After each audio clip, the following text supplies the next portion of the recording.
우리가 살아가면서 보내는 대부분의 시간들은요, 남들에게 보여지는 삶을 살아갑니다. 시간들을 보냅니다. 저도 지금 여기서 이렇게 설교를 하려고 썼는데요, 지나가시는 분들이 저를 자꾸 쳐다봐요. 지금도 저는 남들에게 이렇게 보여지고 있습니다.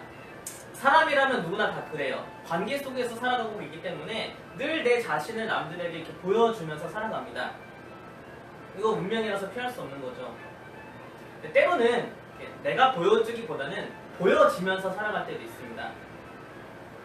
그래서 사람들은 이렇게 다른 사람들을 대할 때 거짓된 모습으로 자기를 보여줄 때도 있습니다. 인사치레로 하는 말들이나 아니면 흔히 뭐 영혼 없다고 하죠. 영혼 없는 말들이나 혹은 가짜 감정이나 가짜의 그런 행동으로 상대방한테 대할 때도 당연히 있습니다. 그렇죠? 요즘 SNS가 유독 더 잘 활발하게 진행되는 이유도 그런 것 같아요. 내가 보여주고 싶은 것만 보여주면 되잖아요. 내가 보여주고 싶지 않은 모습은 감추고 내 화려한 모습, 잘 나가고 있는 모습만 보여줄 수 있기 때문에 SNS를 젊은 사람들은 더 좋아하는 것 같아요. 이렇게 보여주는 인생, 또 보여지는 인생. 그러다 보니까 현대인들은요, 역설적으로 혼자만의 공간을 더욱더 찾습니다. 제가 요즘 이렇게 읽었던 책이 어디에 살 것인가라는 책을 읽었는데, 거기에 보면 현대인들은 혼자만의 공간을 되게 중요하게 여긴다라는 부분이 있었어요.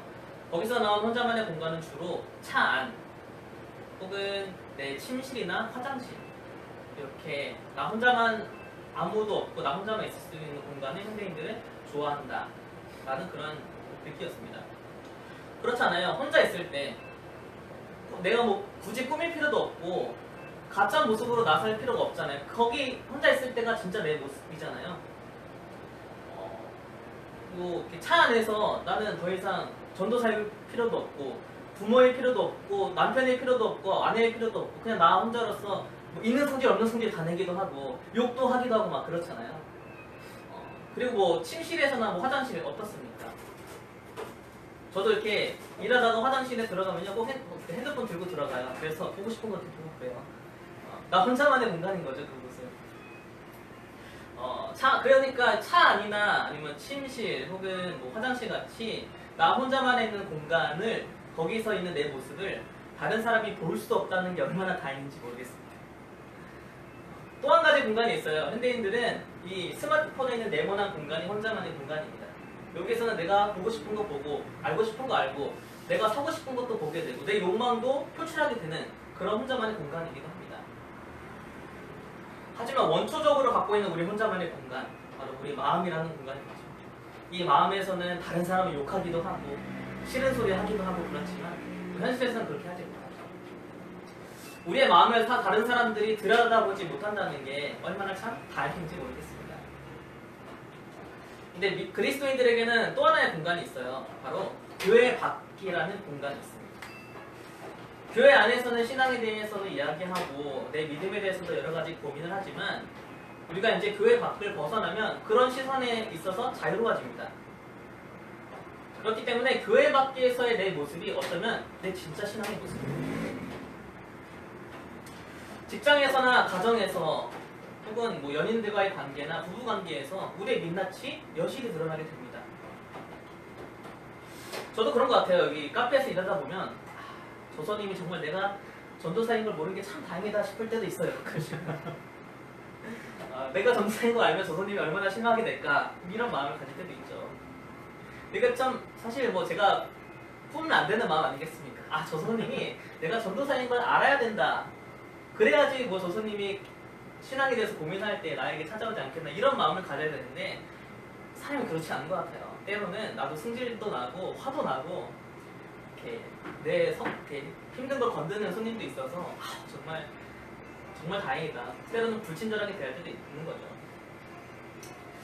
근데 우리의 삶도 똑같은 것 같아요. 내 직장 동료나 아니면 내 친구들이 내가 교회 다니는 거 몰라서 참 다행이다. 이런 마음 한 번쯤은 갖고 계시지 않으신가요? 제가 뭐 여기서 이제 일한 지 2년이 다 되어 가는데 사람들이 아직도 내가 전도사인 걸 모른다 라고 한다면 여기 오시는 분들 중에서 참 힘들고 털어놓고 싶고 때로는 갈급해하기도 하고 신앙에 대해서 고민이 있거나 아니면 인생의 진리에 대해서 진리를 찾고 싶어 하시는 분들이 찾아올 수 있는 기회를 놓치는 거잖아요. 그래서 어쩌면 내가 전도사인 걸 사람들이 아는 게 다행이다 싶을 때도 있습니다. 최근에도 그런 일이 있었어요. 제가 참 마음에 이렇게 좀 들지 않는 손님이 있었는데 또 오신 거예요. 그래서 제가 감정적으로 대했어요. 조금. 그런데요, 하필 그때 그분이 저한테 신앙 상담을 한 거예요. 너무 부끄러웠어요, 그날. 정말 제가 한참 어린 사람인데 저한테 전도사님 하면서 정말 너무 심각한 문제에 대해서 막 고민을 하고 문제 어떻게 해야 되는지 물어보시는 거예요. 대답을 하면서도 제가 너무 부끄러웠어요. 제 신앙의 현주소를 보게 된 거죠. 아, 교회 안에서가 아니라 뭐 여기는 교회이긴 하지만 교회 밖에서 내 모습이 진짜 내 신앙의 현주소이구나 라는 생각을 하게 됐습니다. 오늘 말씀을 보면요, 2절 말씀에 보면 사도 바울이 아그리빠 왕 앞에서 변명할 수 있는 기회가 생겨서 참 다행이다 라고 그렇게 이야기를 해요.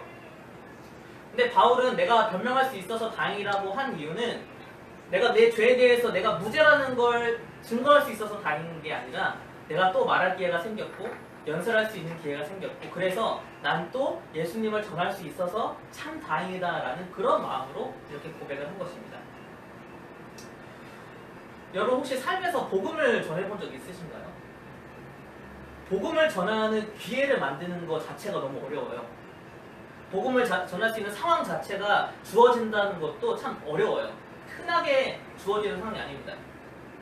그렇기 때문에 내가 복음을 전할 수 있는 기회가 생긴 게 참 다행이다라는 그런 마음이 가져야 합니다. 복음이 아니라 심지어 교회 가자라는 말을 하기도 어렵습니다. 이 사람들이 어떤 사람을 교회로 초대하거나 복음을 전하기 위해서는 많은 기도가 필요하고 또 그런 상황이 열려야 되지만 이 두 가지만큼이나 또 중요한 한 가지가 있는데요. 바로 그 사람이랑 좋은 관계를 계속 유지하는 겁니다. 내가 예수님을 믿는 그리스도인이라는 걸 계속 보여주는 일이 참 어렵습니다. 저도 저의 형을 전도할 때 가장 어려운 게 이거였어요. 이 인간 진짜 내가 정말 화내고 싶은데 교회 가자고 해야 되니까 예수님을 전해야 되니까 꾹꾹 참는 거예요. 내가 그래 예수님의 사람으로 지금 좀 참고 그리고 내가 좀만 참으면 교회 가자고 또 얘기할 수 있고 또 예수님을 전할 수 있으니까. 그런데 지금 하라면 지금 못하겠어요. 그게 참 어려운 것 같아요. 그렇죠? 그렇기 때문에 앞서도 말씀드리겠지만 내가 그 사람과 좋은 관계도 유지하고 기도도 많이 하고 또 사랑도 열려서 복음을 전하게 됐다라는 이 지점까지가 너무 어렵고 그런 상황이 딱 나에게 주어진다면 너무나 소중한 기회이고 다행인 기회인 것입니다. 사실 우리도 굉장히 많이 바라잖아요. 그런 상황이 오기를. 지난주에 우리 희준이 민규가 왔어요. 함께 오랜만에 같이 예배를 드렸어요. 얼마나 다행입니까? 그 친구들에게 우리가 같이 예배드리고 예수님을 전할 수 있는 기회가 열리기를 얼마나 많이 기도했고 같이 예배하기를 얼마나 많이 바랬습니까? 사실 고등부를 담당한 우리 이영찬 목사님이 집 앞으로 가서 40분 넘게 기다렸대요. 그게 쉽게 우리에게 온 상황이 아니에요. 정말 간절히 소망하고 노력한 해서 얻어진 좋은 결과인 거예요. 그렇기 때문에 이제 왔기 때문에 좋은 소식은 이번 주에 수련회를 중고등부 수련회 갈 수 있게 됐어요. 그래서 이번 수련회를 위해서 많이 기도해 주셔야 됩니다. 이게 참 다행인 상황인데 이 상황을 통해서 우리 아이들이 예수님을 믿는 그런 기회가 열리도록 그렇게 많이 기도해야 됩니다. 비단 중고등부 애들뿐만 아니라 우리 함께 예배드리고 지금 우리들의 가정 안에서 예수님을 전하고 싶은 사람들이 얼마나 많습니까? 정말 이 사람한테 주님을 전할 수 있는 기회가 열렸으면 얼마나 좋을까라고 그렇게 노심초사 싸우면서 기도하고 있는 사람들이 우리에게는 얼마나 많습니까? 그런 분들에게 마침내 복음을 전할 수 있는 상황이 온다면 우리에게 참 다행인 결과 아니겠습니까? 때로는 내가 못하더라도 내가 복음을 전할 수 있는 능력이 좀 적더라도 우리 권사님이, 우리 전도사님이 한번 만나서 예수님을 전할 수 있는 그런 좋은 기회가 생기도록 우리 함께 기도하고 있지 않습니까? 다시 한번 생각해봤으면 좋겠어요. 이런 상황이 열렸으면 좋겠을 우리의 소중한 가족들, 우리의 소중한 사람들. 이 사람에게 정말 예수님을 전할 수 있는 그런 날이 왔으면 좋겠고, 그런 상황이 왔을 때 내가 예수님을 전할 수 있는 그런 사람으로 준비되기를 위해서 같이 기도했으면 좋겠습니다. 그게 아니더라도 내가 간절히 바라던 이 사람에게 다른 사람이 복음을 전할 수 있게끔, 저는 전도사이기 때문에 제가 그렇게 간절히 소망하는 그분에게 복음을 전할 수 있게끔 준비되도록 그렇게 기도해야겠죠. 오늘 좀 다 같이 그렇게 한 가지 좀 기도해보는 시간 되었으면 좋겠어요. 내가 오랫동안 기도했던 그 사람에게 그런 복음을 전할 수 있는 상황이 열리다. 바울에게도 지금 그런 상황이 열린 거예요. 변명할 수 있는 기회가 오랜만에 주어졌고, 또 복음을 전할 수 있는 기회가 정말 오랜만에 찾아왔습니다. 분명 바울은 그 자리에서 유대인들이 고발하는 모든 내용에 대해서 반박할 수 있는, 변명할 수 있는 기회가 열렸지만 그 기회를 자신을 위해서 쓰지 않고 또 예수님을 전하는 데 쓰고 있습니다. 바울은 이런 논리예요. 유대인들이 나를 고발한 이유는 이 사람들이 내가 전하는 복음을 믿지 않기 때문인데, 그렇기 때문에 내가 지금 전하는 이 복음이 맞는지 틀리는지 한번 들어봐라 하면서 복음을 전하는 거예요. 이 사람들이 얘기하는 나에게 상소하는 죄에 대해서 난 죄는 없지만 복음을 전 믿지 않기 때문에 나를 자꾸 이렇게 죄를 묻는 거다. 한번 복음을 들어봐라. 그런 바울의 논리가 제일 잘 드러난 본문이 8절입니다. 당신들은 하나님이 죽은 사람을 살리시면 어찌하여 못 믿을 것으로 여기나이까? 이렇게 하면서 복음을 전합니다. 사실 바울은요, 지금 고소하고 있는 유대인들, 그리고 유대인들과 같이 이 이야기를 듣고 있는 베스도 총독이나 아그리파 왕처럼 예수님의 부활을 믿지 않는 사람이었습니다. 오히려 나사렛 예수를 따르면서 그가 부활했다라는 걸 전하는 제자들을 다 잡아서 죽이려는 그런 사람이었습니다. 10절에 보면요, 바울이 했던 일들이 생각보다 되게 충격적이에요. 많은 성도들을 옥에 가두었고 그들을 죽이려고 할 때 찬송표를 던졌습니다. 바울은 회당에 잡힌 제자들에게 강제로 하나님을 모욕하는 말을 하게 한 사람입니다. 그리고 잘 아시는 바와 같이 대제사장에게 체포영장을 받아서 다메섹까지 가서 아주 그리스도인들을 싹쓸이하려는 그런 계획을 갖고 있었던 사람입니다. 그 정도로 아주 강팍했고 그 정도로 아주 잔인한 마음을 품었던 사람입니다. 그런 과거가 있다면 사실 잊고 싶잖아요. 잊혀지고 싶고. 하지만 바울은 오히려 사람들 앞에서 지금 그 이야기를 하고 있습니다. 사람들에게는 누구나 잊고 싶은 과거, 잊혀지고 싶은 과거가 있습니다. 나름의 흑역사들, 누구나 다 잊기 마련이죠. 우리는 이런 잊고 싶고 잊혀지고 싶은 이 과거에 대해서 얘기하자면 항상 사마리아 여인의 이야기가 먼저 떠오릅니다. 이 여인도 정말 잊고 싶고 잊혀지고 싶은 그런 과거를 안고 있었습니다. 누가 알까봐 두려워하고 그래서 이 과거를 계속해서 숨기고 살아가는다면 그러면 이 과거를 잊을 수 있는 게 아닙니다. 오히려 내가 이 과거를 잊고 싶어서 숨기고 있으면 현재를 살아가지 못합니다. 누가 알까봐 노심초사하고 항상 숨기고 있어야 됩니다. 내가 숨기면서 살아가는 이유가 내 과거 때문이라고 생각하기 때문에 내 과거를 더 잊지 못하게 합니다. 한 발자국도 앞으로 나갈 수 없고 계속 그 과거에만 머물러서 살아야 됩니다. 근데 사마리아 여인이 언제 그 과거에서 이제는 현실로 한 발짝 내딛게 되었습니까? 바로 예수님을 만났을 때입니다. 예수님에 대해 모든 걸 알고 있다는 걸 깨달았을 때입니다. 그리고 내 모든 걸 알고 있음에도 불구하고 이런 나를 만나기 위해서, 이런 나를 구원해 주시기 위해서 여기까지 찾아왔다는 그 예수님의 사랑을 느꼈을 때, 그때 비로소 이 여인은 한 발짝 내딛을 수 있었습니다. 더 이상 과거의 죄책감으로 살아가지 않고 그런 나를 있는 그대로 품어주시고 사랑해주신 예수님의 사랑으로 이제는 살 수 있게 된 겁니다. 나를 있는 모습 그대로 사랑해주신 그 예수님의 사랑을 전하고 싶어서 이제는 먼저 자기가 했던 일들을, 자기 있었던 과거들을 얘기하고 전할 수 있는 사람이 된 거죠. 현실을 살고 한 발짝 내딛을 수 있습니다.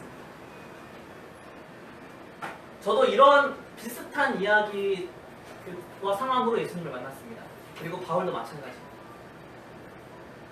사람은 누구나 감추고 싶은 모습이 있습니다. 잊고 싶은 과거도 있고 또 꺼내고 싶지 않은 그런 상처들도 있습니다. 그것을 다 말해라 라는 게 이 이야기의 요지가 아닙니다. 제가 지금 말하려는 요지는 그 모든 걸 하나님은 다 알고 계신다는 것. 그게 중요한 겁니다. 우리의 숨겨진 상처를 하나님은 다 아십니다. 우리의 잊고 싶은 과거도 또 부끄러운 우리의 모습들도 너무나 잘 알고 있습니다. 내 혼자만의 공간에서 쏟아내는 모든 내 욕망도 다 알고 계시고 때로는 혼자 있고 싶을 정도로 너무나 지친 내 모습도 주님은 다 알고 계십니다. 우리가 이러한 모든 것들을 다른 사람에게 용기 있게 고백할 수 없다면 그렇다면 우리는 이 모든 걸 다 알고 계신 하나님께는 이 모든 걸 쏟아낼 수 있습니다. 내 모든 상처를 쏟아내고 내 모든 아픔을 고백하고 내 모든 힘듦을, 내 모든 과거를 주님 앞에서는 다 털어놓을 수 있습니다. 왜냐하면 주님은 그 모든 걸 이미 다 알고 계시고 그럼에도 불구하고 여전히 나를 사랑하고 계시기 때문입니다. 하나님께 고백할 때 모든 것을 다시 시작할 수 있습니다. 우리가 예배 전에 찬양했던 것처럼 그 앞에 나와 어둠을 벗어버려야 합니다. 주님의 사랑이 나를 다시 숨쉬게 합니다. 주님의 사랑이 우리를 새롭게 하고 또 새로운 첫걸음을 내디딜 수 있게 합니다. 여러분 혹시 여러분 지금 아무것도 할 수 없는 갇혀져 있지는 않으십니까? 새로운 한 걸음을 떼야 될 때 아니십니까? 거듭나야 되지 않을까요? 우리는 다시 새로운 한 걸음을 내딛어야 할 때가 아닐까요? 하나님께 우리의 모든 힘듦을 한번 고백해 보십시오. 내 모든 부끄럽고 숨기고 싶은 것도 다 털어놓고 그렇게 상처나 과거의 여러분의 일들을 한번 쏟아내 보십시오. 하나님만이 그런 우리를 다 이해하실 수 있고 그런 우리를 다시 새롭게 할 수 있으신 분입니다. 그러므로 여러분들은 새로워질 수 있습니다. 여러분들은 어제와 같지 않는 또 다른 오늘의 새로운 삶을 하나님 안에서 다시 살아갈 수 있습니다. 이전 것은 다 지나가고 새 것이 올 수 있습니다. 우리는 하나님 안에서 다시 새롭게 거듭나야만 합니다. 사도 바울도 그랬어요. 예수님한테 그리고 예수님을 믿었던 제자들에게 평생 용서받지 못할 일들을 많이 했어요. 누가 그 일을 용서할 수 있겠습니까? 누가 그 바울의 과거를 잊을 수 있겠습니까? 하지만 물론 몇몇 사람들은 평생 바울을 용서하지 못했어요. 저 사람은 사도가 아니다. 사도가 될 수 없다라고 그렇게 외쳤던 사람들도 있었어요. 그런데 주님은 그런 바울을 먼저 찾아와서 만나주셨어요. 바울아, 너가 도대체 왜 나를 핍박하느냐? 나는 너가 핍박하는 예수다. 그리고 바울에게 새로운 인생을 선물해 주셨어요. 바울은 이제 예전과 같은 모습으로 살지 않습니다. 예수님을 믿는 사람들을 모두 다 잡아 죽이려는 그 모습이 아니라 이제는 예수님을 전하는 새로운 삶을 살아가게 됩니다. 완전 180도 변하는 거죠. 사람은 이렇게 180도 변할 수 있어요. 완전히 새로워질 수 있습니다. 근데 이제 자기의 인생을 살지 않아요. 나를 그렇게 용납하고 이해해 주시고 새롭게 해주신 예수 그리스도를 전하는 목적만 가지고 살아갑니다. 자기를 위해서 변명할 수 있는 시간도 예수님을 전하는 데에 그 모든 시간을 사용합니다. 자신의 그 잊고 싶고 잊혀지고 싶은 그 과거를 거침없이 이야기하면서 예수님을 전하는 것입니다. 바울은 왜 이때 자기의 과거 이야기를 했을까요? 예수님의 사랑이 얼마나 극적인지를 보여주기 위해서 그 얘기를 꺼낸 걸까요? 바울이 그 얘기를 한 이유가 있습니다. 바울은 지금 자기를 고소하고 있는 유대인들의 모습 속에서 자기의 과거를 보고 있습니다. 자신을 향하여서 그 살결이 눈빛으로 죽이고 싶은 그 마음을 가지고 고소하러 온 그 사람들 앞에서 자신의 과거를 보고 있습니다. 예수님을 믿는 사람을 다 잡아 죽이려고 다메섹까지 가가지고 잡으려고 했던 그 모습, 지금 가이사라에까지 와서 고소하고 있는 그 모습 속에서 자기의 모습을 보고 있는 거죠. 그리고 자기가 이렇게 변한 것처럼 너희들도 그렇게 변했으면 좋겠다라는 마음으로 과거 이야기를 꺼내고 있습니다. 바울은 아마 이렇게 생각했을 겁니다. 나도 예전에 당신들과 같았다. 당신들보다 더 열정적으로 그리스도인들을 죽이려고 했다. 하지만 하나님의 은혜로 나는 예수가 하나님의 아들이심을 깨달았다. 예수의 십자가와 부활이 우리를 회복시키는 유일한 방법이라는 것을 믿게 되었다. 다메섹에서 나를 먼저 와서 기다리시고 만나주셨던 예수님이 여기 이제 가이사랴에서 너희를 기다리고 계십니다. 나를 잡아 죽이려고 하는 너희들의 모습도 예수님이 용서하시고 너희에게 새로운 삶을 허락하실 거라 나는 믿는다. 왜냐면 주님이 먼저 나에게 그렇게 해주셨기 때문입니다. 예수님의 사랑에 대해서는 어느 누구보다 내가 증인이다. 아마 그런 마음으로 이 복음을 전하고 있을 겁니다. 사도 바울이 그랬던 것처럼 저도 예수님의 사랑에 대해서 누구보다 더 잘 증언할 수 있는 증인입니다. 저의 증언을 고백하고 설교를 마치려고 합니다. 예수님은 나를 너무 사랑하십니다. 나는 그것을 너무 잘 알고 있습니다. 그래서 저도 저를 사랑할 수 있게 되었습니다. 나에게 주어진 힘겹고 어려운 현실도 사랑하게 되었습니다. 더 좋아질 거라는 희망이 생겼고 하나님의 사랑으로 나도 우리 가정도 변할 수 있다는 믿음도 생겼습니다. 이런 확신과 기대는 삶을 살아가는 아주 중요한 힘이 되었고 주님이 주신 힘으로 여기까지 올 수 있었습니다. 나를 사랑해 주신 주님이 당신을 사랑하지 않을 리 없습니다. 나를 일으켜 주신 주님이 당신을 일으키지 못하실 리가 없습니다. 나의 가정을 변화시켜 주신 주님이 당신의 가정도 변화시키지 못할 리가 없습니다. 그러니 지금 여러분의 그 모습 그대로를 사랑하시는 주님께 안기시기를 바랍니다. 그 사랑을 부디 누리시기를 바랍니다. 예수님의 사랑을 받은 제가 여러분들 앞에서 그 사랑을 전할 수 있게 된 것이 참 다행입니다. 여러분도 그 예수님의 사랑을 받지 않으셨습니까? 다시 한번 그 사랑을 마음속에 간직하시고 오늘 먼저는 내 있는 모습 그대로를 받아주시는 주님 앞에 나아가는 시간 되었으면 좋겠고 그리고 내가 이 사랑을 전할 수 있는 사람이 된 것이 참 다행이다라고 고백했으면 좋겠습니다. 그리고 또 한 가지 기도할 때는 이 사랑을 전하고 이 사랑을 받아가야 될 사람들에게 복음을 전할 수 있는 참 다행인 상황이 열릴 수 있도록 그렇게 함께 기도했으면 좋겠습니다. 먼저 말씀을 생각하면서 기도하겠습니다.